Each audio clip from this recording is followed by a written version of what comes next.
কাল কিয়ামতের কঠিন ময়দানটা বড় ভয়াবহ ময়দান হবে রে ভাই।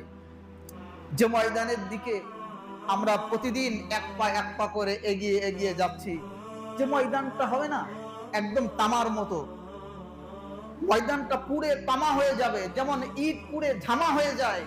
ঝামাইট বোঝেন?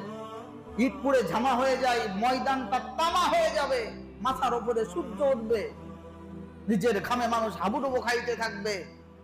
আল্লাহ সুবহানাহু ওয়া তাআলা পবিত্র কোরআনুল কারীমে বলেন, সেদিন আপনার ভাই, আপনার মা, আপনার বোন, আপনার স্ত্রী, আপনার সন্তান কেউ আপনাকে সাহায্য করবে না, একটা নেকি কেউ দেবে না। ইয়াউমা ইয়াফিরুল মারউ মিন আখিহি ওয়া উম্মিহি ওয়া আবিহি ওয়া সাহিবাতিহি ওয়া বানিহি, কেউ আপনাকে সাহায্য করবে না। আপনি একটা নেকির জন্য জান্নাতে যাইতে পারতেছেন না, একটা নেকি দেওয়ার মতো কেউ থাকবে না। কিন্তু মনে রাখবেন, এক শ্রেণীর মানুষ আছে যার কিয়ামতের ময়দানে কোনো টেনশনই থাকবে না। সুবহানাল্লাহ বলবেন না?